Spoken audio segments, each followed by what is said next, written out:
எல்லாருக்கும் வணக்கம். Welcome back my channel.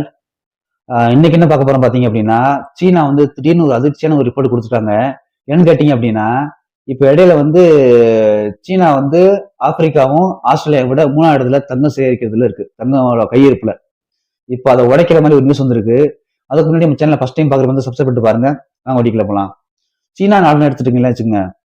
சீனா நாடை பத்தி எல்லாம் தெரியும். எவ்வளவு போட்டு வித்தியாசமான ப்ராடக்ட், இன்ட்ரெஸ்டிங்கான ப்ராடக்ட், மேனுஃபேக்சரிங், இந்த மாதிரி பல விஷயங்கள்ல நம்மளை விட உலகத்தை விட கிட்டத்தட்ட ஒரு 2 படி 3 படி அதிகமா தான் இருப்பான். அட்வான்ஸா தான் இருப்பான். ஒரு 10 வருஷத்துக்கு முன்னாடி என்னைக்குமே அப்டேட்டா இருப்பான்.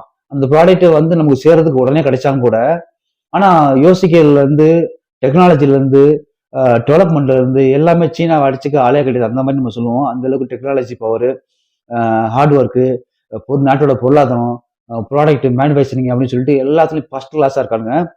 இவங்களுக்கு ஒரே என்ன, நம்மகிட்ட வந்து தங்கத்துல வந்து நம்ம கையிருப்பு வந்து நம்ம ஃபர்ஸ்ட் ஆகணுங்கிற ஒரு டார்கெட் இவங்களுக்கு. ஃபர்ஸ்ட் வந்து ஆப்பிரிக்காவும் ஆஸ்திரேலியாவும் இருக்கு. Australia, Africa first, second Australia, 3வது இடத்துல சீனா இருக்கு. இது அவனுக்கு வந்து ஒரே மன கஷ்டமா போச்சு.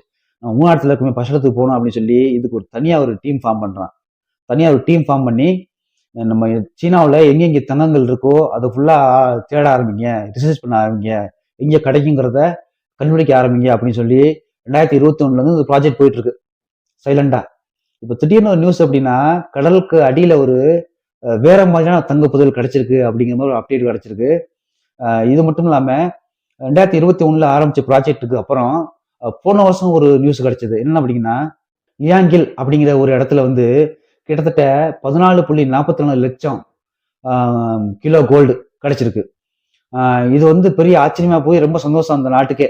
இத்தனை லட்சம் மதிப்புள்ள கோல்டு கிடைக்குது, இத்தனை கிலோ 14.44 கிலோ கோல்டு கிடைக்குது அப்படின்னா சும்மா கிடையாது. என்ன ரேட்டுக்கு போகுங்கிறது. இதை தாண்டி இதுக்கப்புறம் வந்து ஒரு சர்ப்ரைஸ் அவங்களுக்கு இருந்தது. சிங்சியாங் உய்கூர் அப்படிங்கிற ஒரு மலைப்பகுதியில கண்டுபிடிச்சது 10 கிலோ தங்கங்கள் கண்டுபிடிச்சு எடுத்திருக்காங்க. இது அவங்களுக்கு அடுத்த ஒரு சர்ப்ரைஸ். இதை தாண்டி கண்டினியூ அவங்க ரிசர்ச் கண்டினியூ பண்ணிட்டே இருக்கும்போது அவங்களுக்கு வித்தியாசமான முயற்சினால, அவங்களோட ஹார்ட் ஒர்க்னால திருப்பி கண்டினியூவா அவங்களுக்கு அந்த தங்கங்கள் புதையல் கிடைச்சிட்டே இருக்கு. இதை தாண்டி 3வது ஒரு புதையல் அடிச்சிருக்குன்னு பாத்தீங்க அப்படின்னா, யாண்டாய் நகர் லைஜோ அப்படிங்கிற ஒரு கடற்கரையில தங்க படிகம், அதாவது மண்ணுல கடலுக்கு மட்டத்துல அடியில தங்க படிகம் இருக்கும்ல, அதாவது மண்ணு மாதிரி தங்க படிகம் கீழே இருக்கும் அப்படியே. அதை வந்து கண்டுபிடிச்சிருக்காங்க. இதுல மதிப்பு இன்னும் வேல்யூவே போட முடியலையாமா.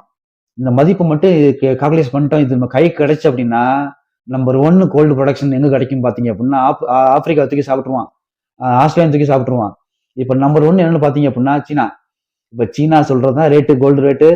சீனா ஏற்றுமதி பண்ணாதான் இந்தியா மொத்த உலகத்துக்கே கோல்டு சப்ளைங்கிற கணக்குல கொண்டாந்துருவான் சீனா. அதனாலதான் இதுக்கு தனி டீம் ஆரம்பிச்சு தனியா அதுக்காக செலவு பண்ணி இவ்வளவு கஷ்டப்பட்டு இந்த டீம் ஃபார்ம் பண்ணி இத்தனை படிப்படியா சர்ப்ரைஸா உங்களுக்கு கோல்டு கிடைச்சிட்டே இருக்கு அவங்க மண்ணில இருந்து.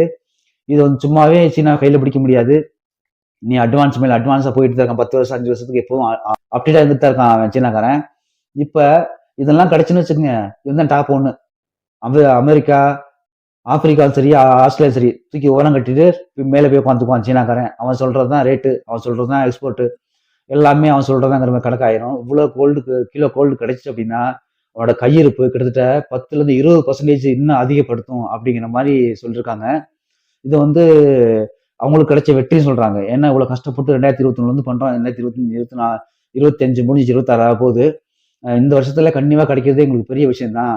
இன்னும் முயற்சி கண்டினியூ பண்ணிட்டு தான் இருப்போம், தேடிட்டு தான் இருப்போம் அப்படின்னு சொல்லிட்டு சொல்லியிருக்காங்க.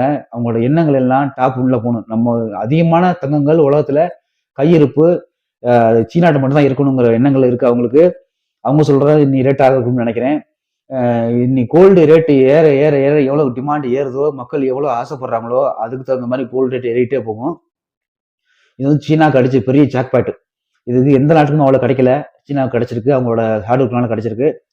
சரி, ஓகே ஃப்ரெண்ட்ஸ், அடுத்த ஒரு வீடியோல சந்திப்போம். நன்றி, வணக்கம்.